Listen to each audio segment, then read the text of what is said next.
Welcome back, War Room fans. So here we are. We're going to talk about the Middle Earth strategy the General hand grenade made famous for Global 40. This will be for the second part, or the third part of the UK strategy. And basically, we're going to break this video down where we're just going to be talking about Egypt. And then I'm going to move the camera over and we're going to talk about India, this whole middle part of the map, which is very important for the UK because that's primarily where basically all their oil is. But also, if the Axis can get in there and force, it's going to cause real problems for Russia on the bottom side. And it pretty much will get UK almost out of the war stress-wise. So let's talk about some strategy and tactics on how, as the British player, we're going to defend this. Because remember, in the other videos I talked about, the defense of the UK and defense of Australia, or Anzac, you have the United States. They can help you. They're right there in the vicinity. You got backup coming in, so you're not going at it alone. But in this part of the map, it is the UK only. Now, we can talk about a strategy of maybe Russia in the Caucasus coming down into the Middle East to help you out at the very beginning of the game. But I think I'll go more into that on the Russian strategy video that I'll have coming out at some point. Because you can't rely on your allies helping you out. This video is how does the UK survive. So let's break this down.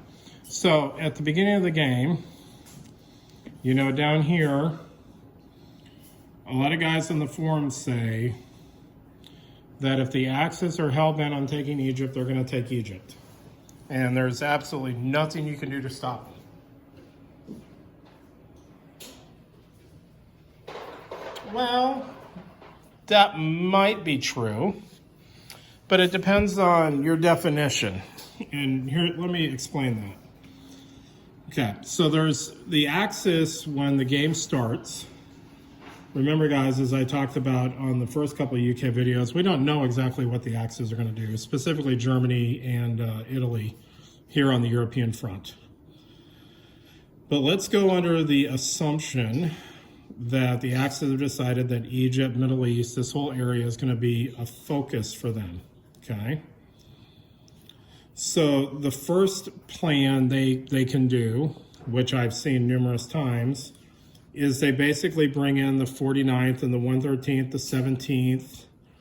They fly the 12th off because the 12th can come in here, okay? Now, the thing about this plan is they have other plans for the 115th and 114th, okay? These guys are usually going up to Russia, or they're going back up to replenish whatever the Germans are taking out. So let's go under attack plan 1. Basically, the Axis just come in this configuration. It's basically just an all-out assault with what they can throw in on the opening turn. Okay? Now, if that's the attack plan, the 47th and the 15th by itself, okay, 2 armor, 2 artillery, and an infantry against an armor, artillery, 2 infantry. So they got basically 4 infantry, 2 artillery coming in, and an armor, okay? And these guys come in. Historically, of all the games I've played, this type of battle is very even. It usually comes up that whoever wins this battle only has 1 unit left, regardless if it's British or Axis, okay? So what does that mean? If they throw everything in, and the 114th and the 115, the Italians up here have other plans. They're going up here. This is a victory in Egypt, okay? This is not a good attack plan for the Axis, and this is the ideal scenario for the British. try to defend Egypt with what's just in Egypt, okay?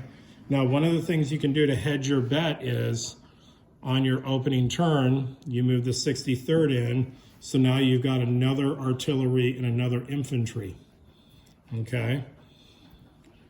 If you do that configuration, the British are most likely going to survive a turn one, let me just send in everything I possibly can, meaning the Axis, into here. One of the things the British can do in this configuration, though, if you have this, if you throw everything into the offense, you know, you got 8, 10, 12, 14, 16, you got 18 dice going against these guys. There is a really good chance on 18 dice, and we're not even counting the air units, okay? Your 15th will probably go anti-air. The Axis most likely will go ground, so they can get an extra 12 because they got 4 fighters here. So that's 12, and let's say they go offensive, 16, 18, 20. You know, they're going to be bringing 28 against you.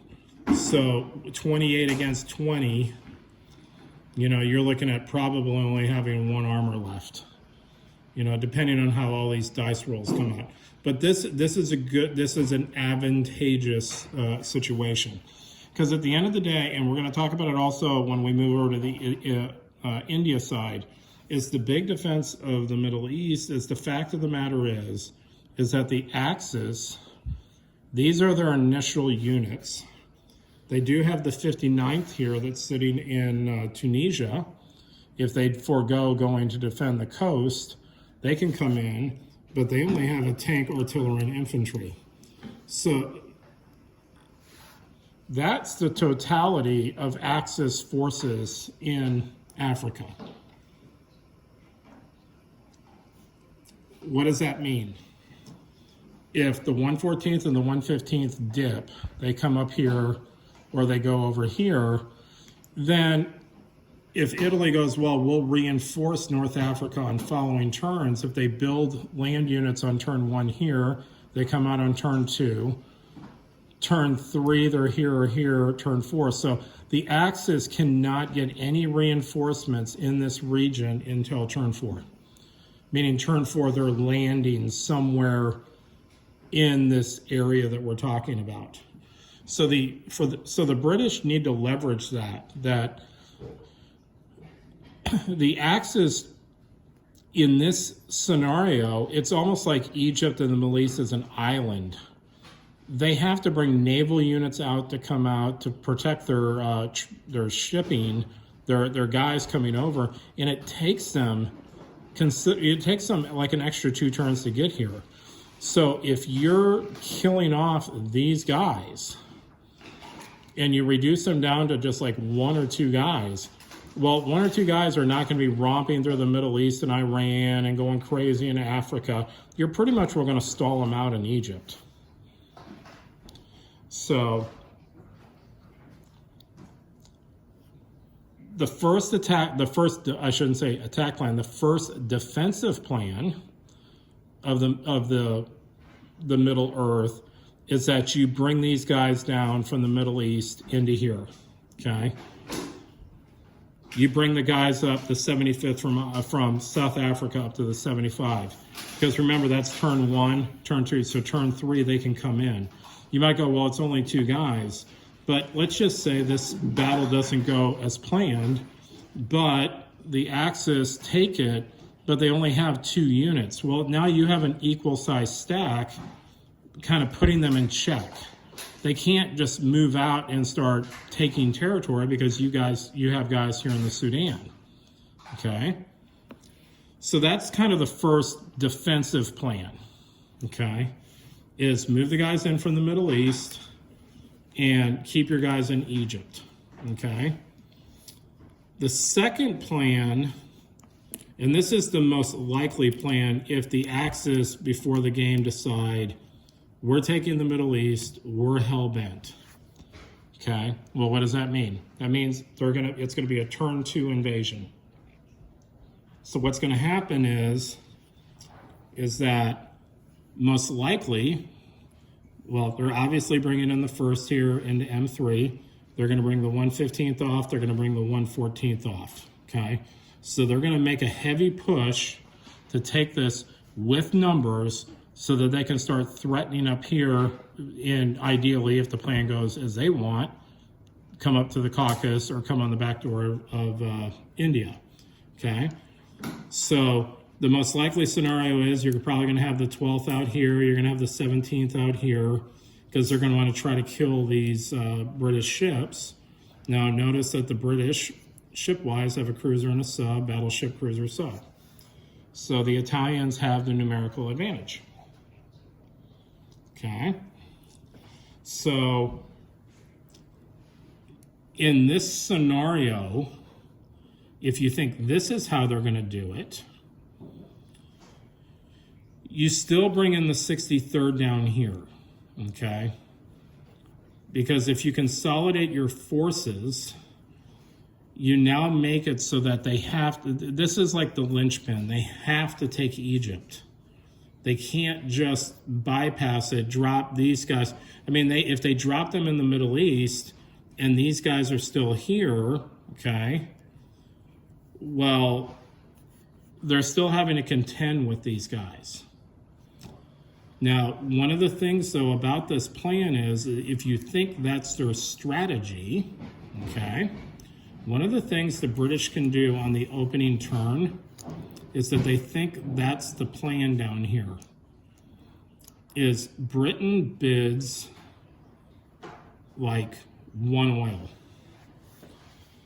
And what's going to happen is Italy most likely is going to bid 0 on the opening turn. And the reason why they're going to bid 0 on the opening turn is because they don't care if they go first or last or anywhere. This is a set piece move for them. It doesn't matter turn order for them. They're coming out here. They'll most likely bring out the 17th, just in case air comes out. So by bidding 1, you're going to outbid Italy. Okay? Now, remember, guys, we're only focusing on the Middle East. One of the things I talked about in earlier videos is because the UK is basically 4 separate theaters. On this theater, let's say we do win the bid over Italy, so we outbid Italy. We want to go first down here.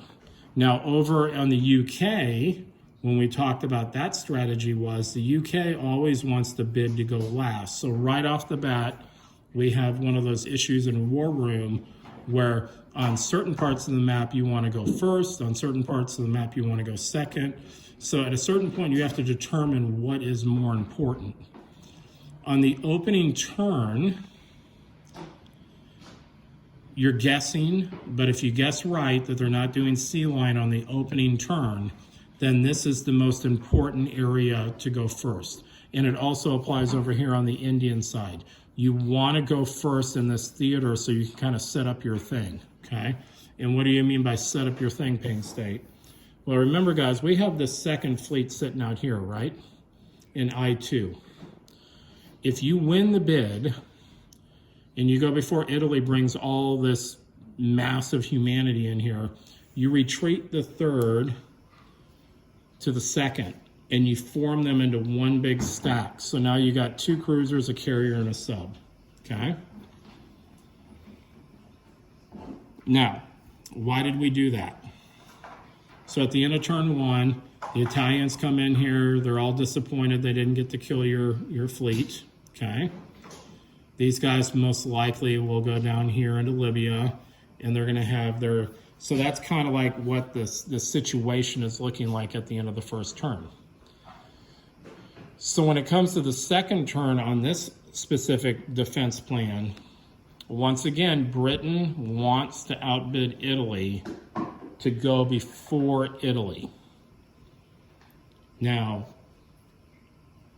once again, Italy is always like averse to bidding oil because they don't have a lot of oil to begin with.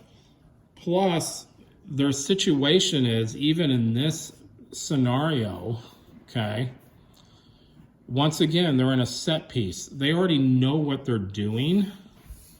So it's not like it's imperative that we outbid anybody. You know, in this scenario, what the most likely would be is, well, Italy's going to write the 1/14th to the Middle East. They'll write the 1/15th here into B5 into Egypt, and they're going to bring all this.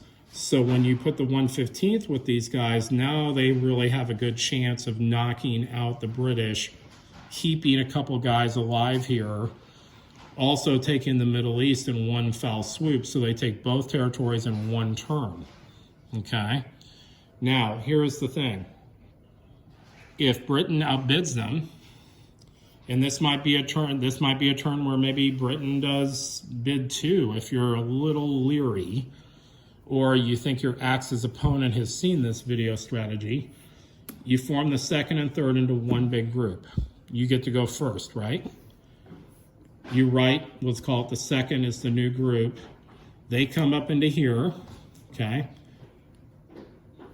So what you've now done is on Britain's movement, you now have 4 ships, they have 3 ships. You've completely pinned the Italians in M3. They can't offload any of their guys.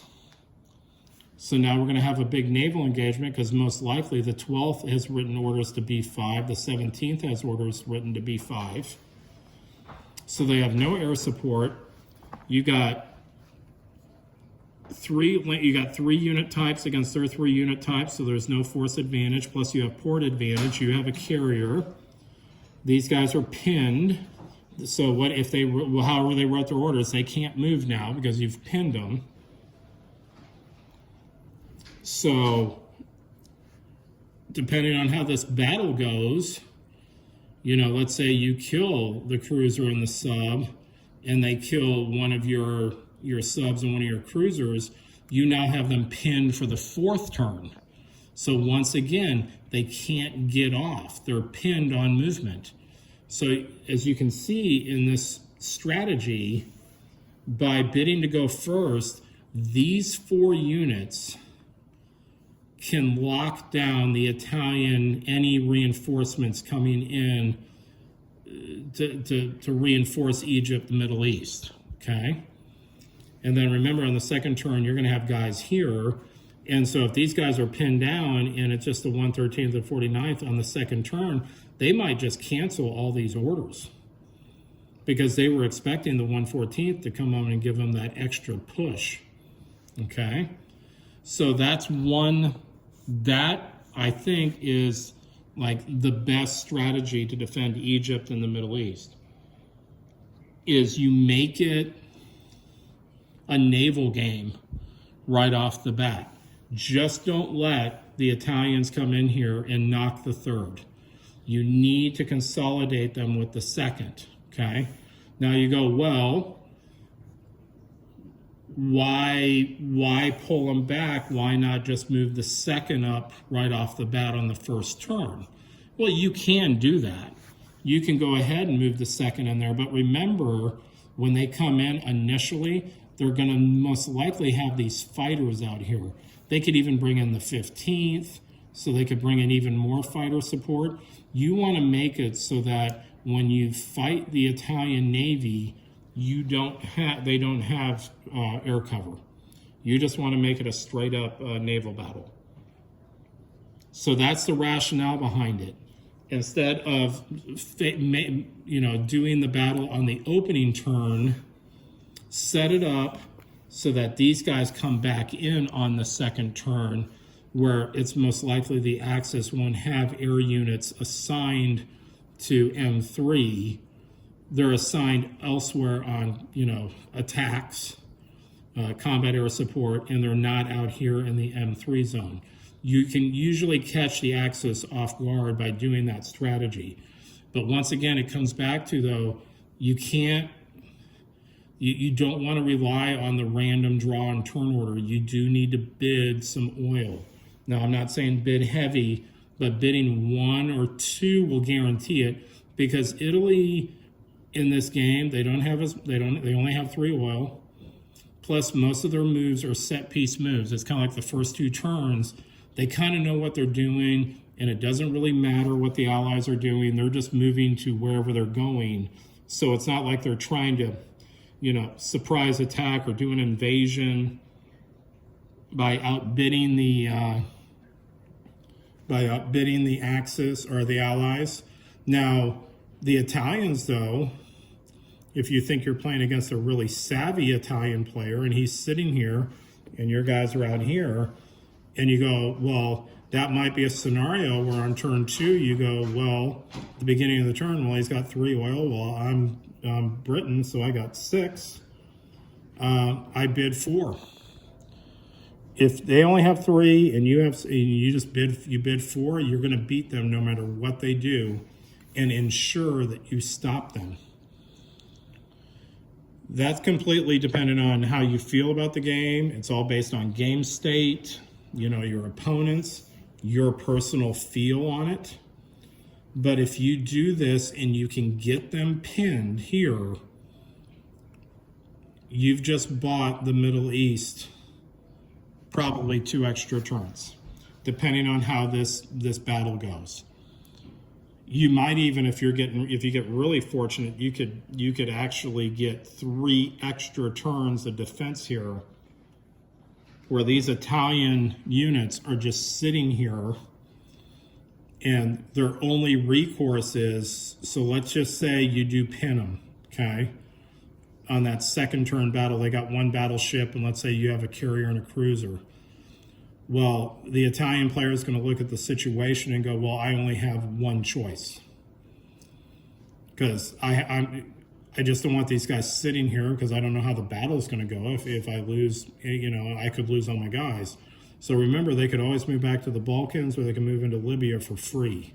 So they could write orders and dump them down into Libya, okay?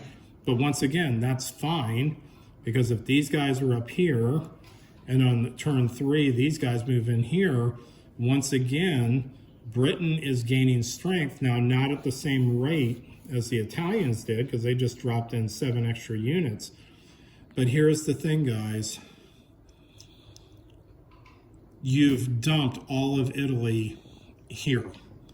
They're not they're not helping the Germans out on the Russian front or on the Western front. Italy realistically can only build like 4 units a turn. And once again, they have to come off by naval, okay? Which delays them even more. So we're in a set piece battle once again, where you're just, you know, you're just looking at it, and the whole objective is kill as many of these guys as you can. Because if you kill off the vast majority of these guys, they can't start rampaging up here. They're pretty much well stopped right here, especially if on our build plans on the opening turn, we build guys in South Africa. We build 3 guys down there on the opening turn, which I would say the only time you build in South Africa is on the opening turn. So you build on turn 1, turn 3, they're here, turn 4, they're here, reinforcements come in on turn 5. Okay, so that's how you defend Egypt. You don't bail on Egypt, you get aggressive with it. Okay, now let's just say this is the scenario. You left your guys up here in I3, okay, and you decided, well, you're a little bit more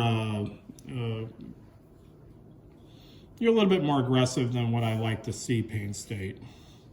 So I want to play more of a defensive strategy. One option the British do have is, if this attack on the first turn doesn't happen, okay, you give them Egypt. Now, moving here seems like the proper move, because I want to get as much strength as I can on this rail line, because you could, in theory, depending on what happens on turn 2, you could rail these guys out over into India and try to make India a fortress, okay? But the problem with that strategy, though, in my opinion, is you're just trying to stave them off, try to delay the decisive battle for a turn or 2. So let's just say these guys are gone, you've moved your guys up here, on turn 2, these guys are all going in here, and these guys are all going in here, okay? That ideally might serve the same purpose, but you just basically gave up Egypt. You're giving the Italians free reign, where they can attack. So I would say if you're going to play a passive defensive thing to try to tie down guys without killing them, is the 47th moves to the Sudan. Because now you actually have a counterattack back into Egypt. It makes them keep guys in Egypt. So in this scenario, let's say I'm playing very passive defense. So I move the 63rd actually off the screen back to India on my turn. If I got to go before the Italians, in this scenario, you'd probably bid, I don't know, maybe you'd bid 0. But let's just say in this example, the 63rd got out, they're back in India, these guys are here, all these guys are here. Well, we're going to talk about these air units here in a second, okay?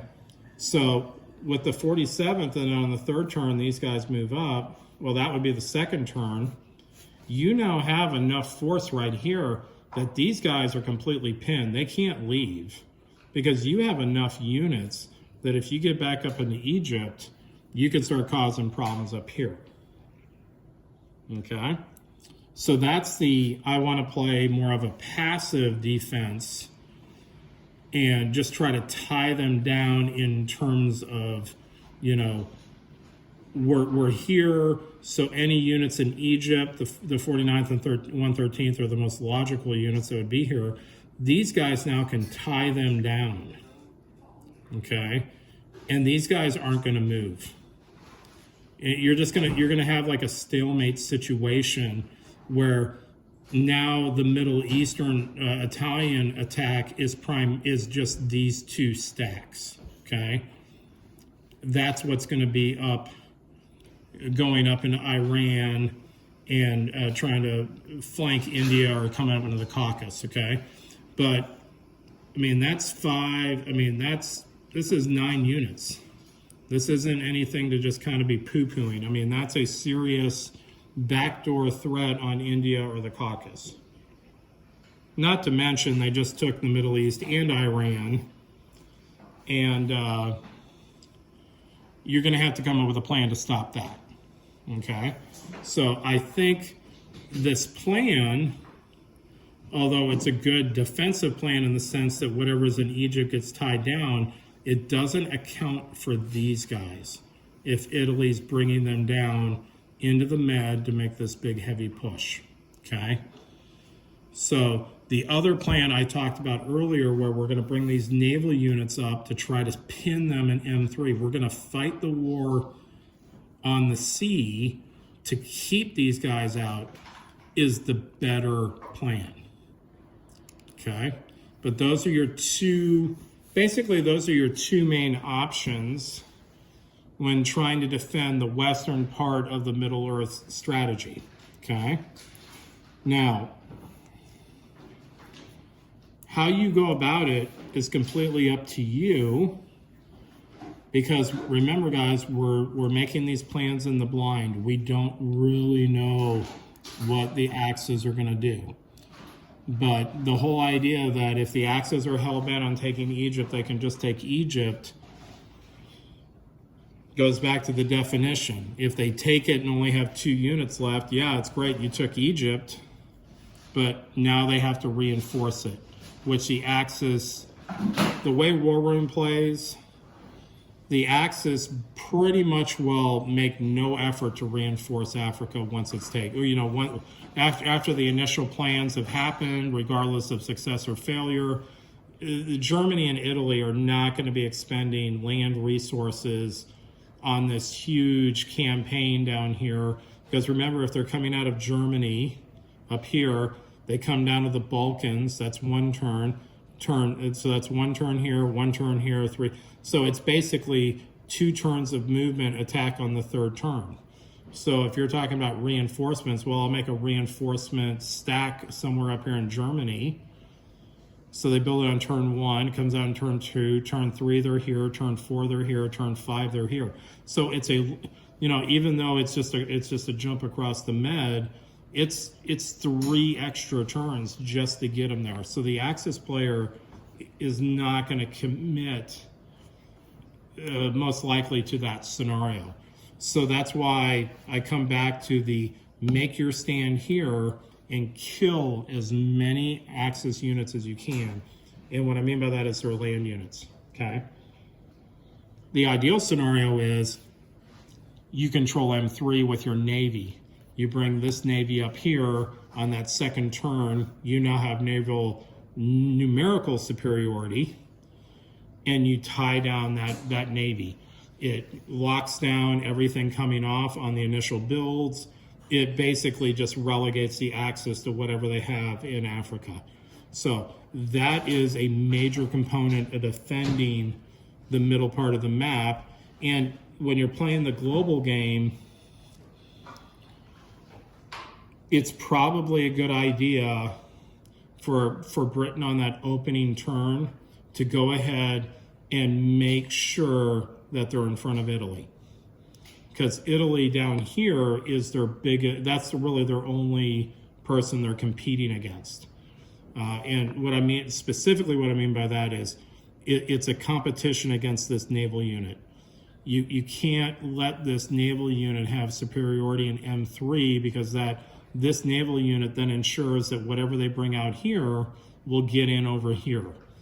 If Britain can control M3 navally, then they can't get in here. They can come in off M2 down here, but remember, let's say our aircraft carrier survives, they only have a British or a battleship. If they bring off a naked transport out here, remember you have a carrier, you don't even have to write orders for carrier, so the carrier covers M2. So once the orders are revealed, if they got if they just got a land command out here, you just send your plane in at the end of movement and you kill their land command at the end of the turn. So that's why that carrier in M3 is very important, because the carrier in M3 not only covers M3, but it also covers M2. Okay, because remember, Italy in this example would only have 1 naval unit left. They can't cover 2 sea zones with 1 naval unit. Okay, so that's how you defend Egypt in this plan. Okay, now, you know, the normal move is the 75th comes up here, and just to kind of solidify this conquest. Okay, now let's just briefly talk about the scenario where the Axis elect not to really push into this region. They're going hell-bent Russia. So they're going to try to get these Italian land commands up here. They're just going to try to play a holding action down here. Well, you have enough land strength up here that once you get the 75th up here, and then you get them up into here, you actually have enough land strength to maybe on turn 3 or turn 4 do like a probing attack. Maybe send them all in just on defense, try to whittle them down. Because what's going on over here is on turn 3, remember, the United States or Great Britain can come in on French Morocco on turn 3. So then that puts, you know, if you can keep holding them off over here and the Americans or the British can get here, well, we don't know what's going on with the 59th, but now you have a presence on this side and you have a presence on that side, okay? It's very important to take out Libya, though. If you take out Libya, that's 2 of Italy's oil.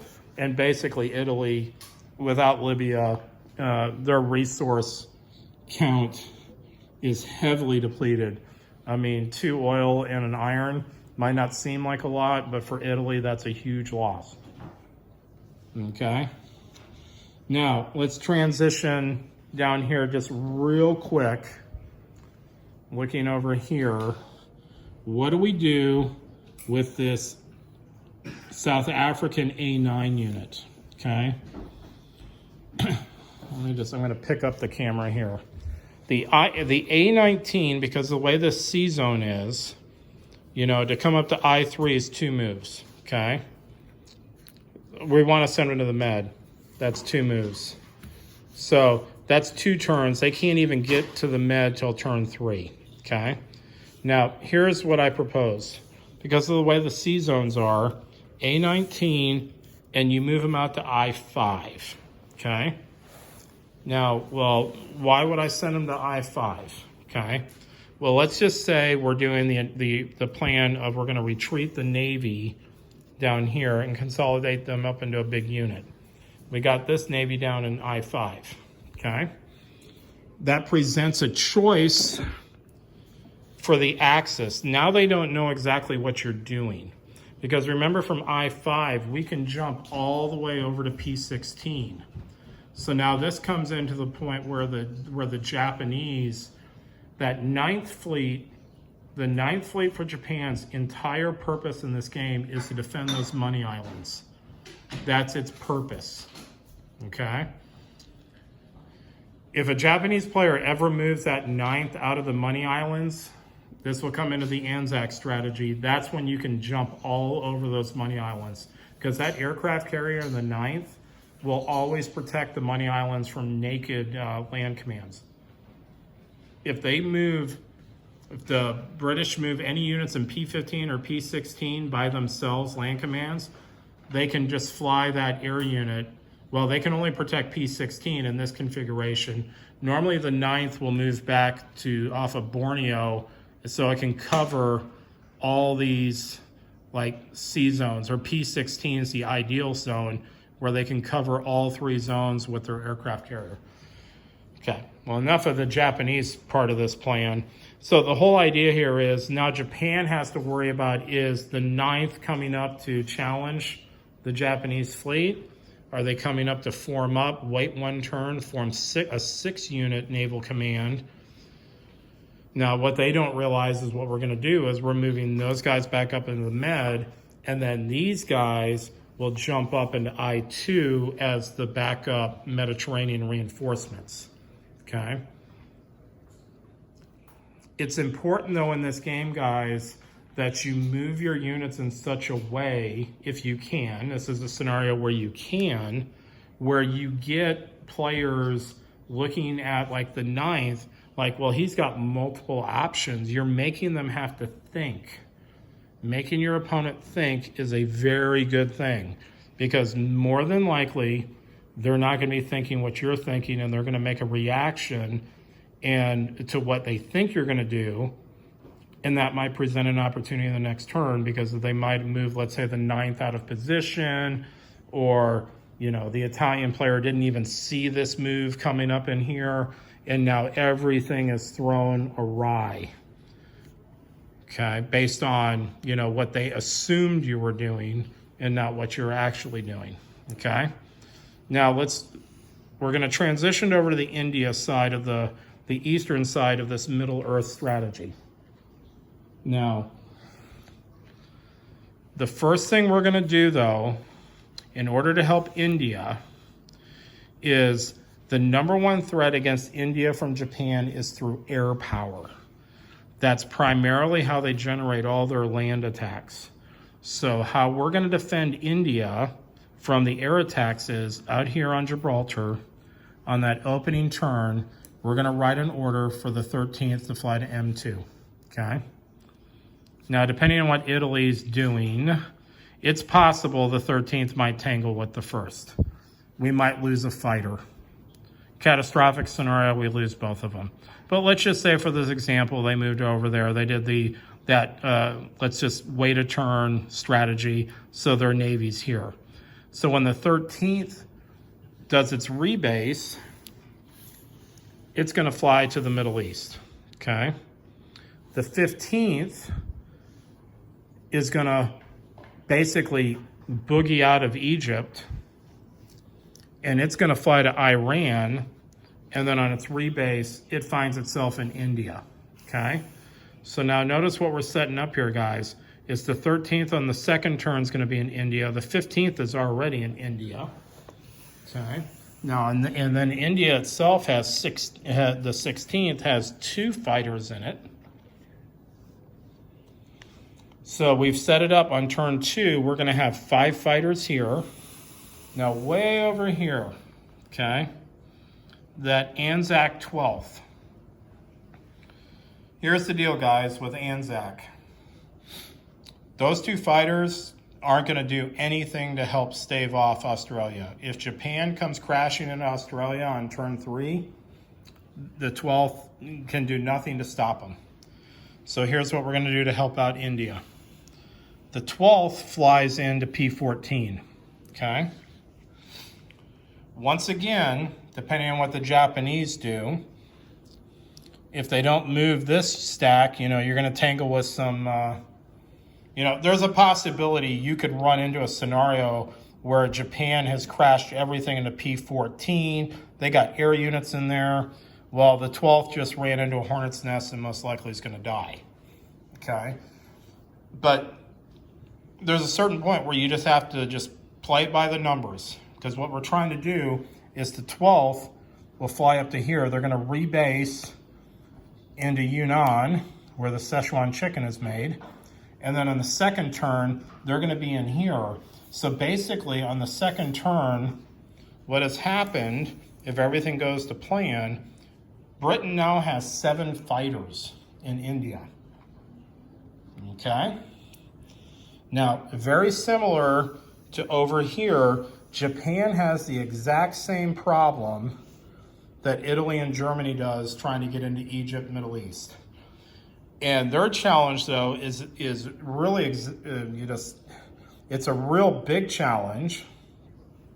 Because remember when I did the Imperial Japan stuff, guys, Japan is really far away from India, geographically.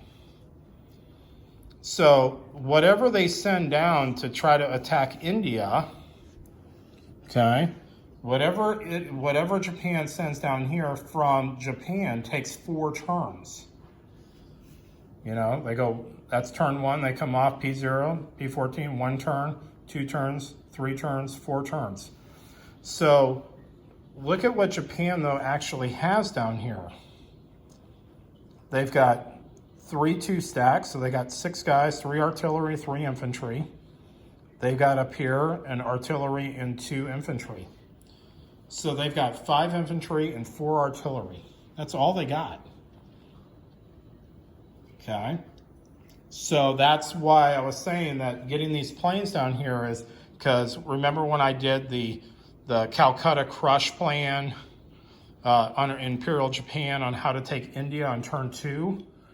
It totally relies on Japan pretty much well bringing all their air power down into Southeast Asia, and the air power is the punch.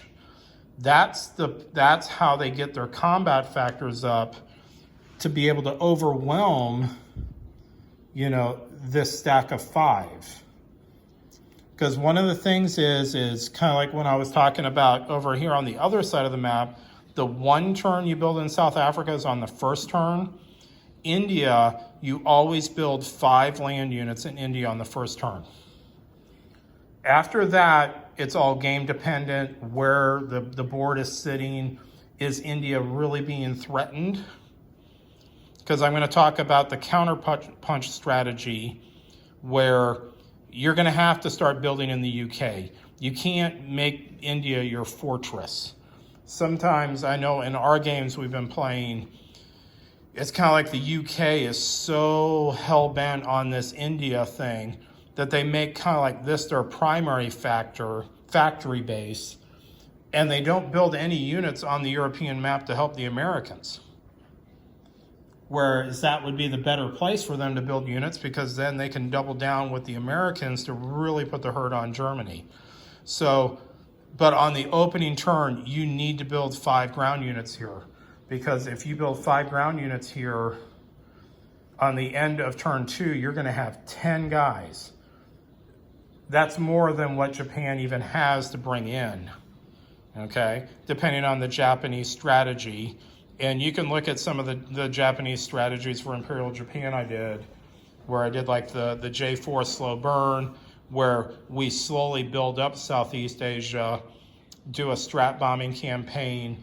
You know, you're going to have to in India, you're going to have to be aware of that, but at least you got 7 fighters, okay? You could even, if you really double down on the strategy, you could even bring the 15th off. Now, they won't be arriving for 3 turns, but they can go 1, 2, rebase, 1, 2, or they land here. So that's turn 1, turn 2, turn 3, okay? So you can even bring the 15th, and on turn 3, they'll be landing in India, okay? So that's if, you know, if you go, it would be really nice if the Americans could get a strat bomber and a fighter over here to help us out. So then you'd have 8 fighters and a strat, okay? The big thing about the India defense is these fighters, because Japan's primary attack will be with air power. If they're going to try to do a turn 2, turn 3 type scenario into India, okay? If they're doing a turn 4, turn 5 type thing in India, well, that's kind of out of the realm of what we're talking about, but at least you've set up India kind of nice and juicy to get whatever Japan's bringing over. At least you're fighting on equal terms, okay? Now, the other idea, okay, so that's the fighter plan, and that's regardless of what we're going to talk about here. You always bring the fighters up. You have to get them into India. Is the dreaded Burma crush.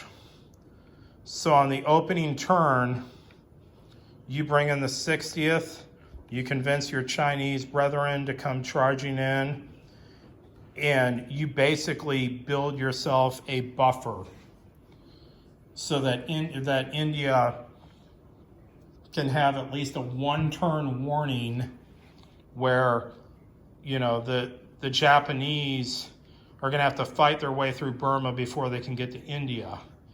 Now, once again, you know, you can sell out China. You can bring in the 104th down here and the 105. You know, heck, you could even, on the opening turn for China, you can just consolidate everything here into Szechuan, you know, depending on what Japan does, okay? But if, let's say that's the scenario that Japan, their strategy, they don't attack these guys, you rally them all into Szechuan. Now they're kind of, you just use them as cannon fodder. If the Japanese are starting to build up troops, you just send them in, you know, heck, I would even argue you just send them all in the attack. Get as many attack dice as you can and kill as many Japanese as you can. As remember, guys, the war of attrition down here, it's the same for the Italians and Germans. If you kill off 80% of the Japanese ground troops down here, they have to funnel them all out of Japan. Is Japan really going to take the time to come down here, spend 4 turns, 3 turns building land command stacks? You know, it becomes a real problem for Japan if they lose these, okay? So you want to leverage that. You want to leverage that you have all these free units to basically pick off the Japanese. And if you, in the process, you end up losing China, it's no skin off UK's back. Because then they can just keep, you know, slowly reinforcing India. And at the end of the day, it takes forever for Japan to get down here. I mean, it might realistically, if they go a China first strategy, I mean, they might not even be attacking India until turn 6. Okay, guys? So that is how we defend the middle part of this map. Okay? At the heart of the defensive strategy is stand your ground. Make them attack you, whether it's Japan over here or Italy/Germany over here. Stand your ground, make them attack you. It is not a bad strategy on the attack board to go all offensive with everything, because you can rebuild ground units, Japan can't. Same thing over here. You can rebuild units down here in South Africa. You might go, well, that's really far away. But you're just as close to Egypt as Italy is to Egypt from South Africa. And does Italy really want to be building land units just to keep funneling them over here when they might be hard pressed over here, or the Americans are forming up over here? They're going to have a lot bigger concern than taking Egypt. Okay? So don't be passive with the UK, because they actually have enough strength in this part of the map. If they just stand their ground and make the Axis attack them, you can take a big toll out of them. And even if they're successful, okay, they're not going to have many units left. So it's not going to be this idea that, oh, well, they took India, it's all over because they have like 10 guys in here and they now have a factory. If you do this plan right, if India falls to Japan, they're going to have like 1 unit left. That's it. And in theory, most of their air power will be destroyed. It's bad that you lost India, but it's good because Japan has been completely neutered. Okay? So that's how you defend the Middle Earth, guys. Okay?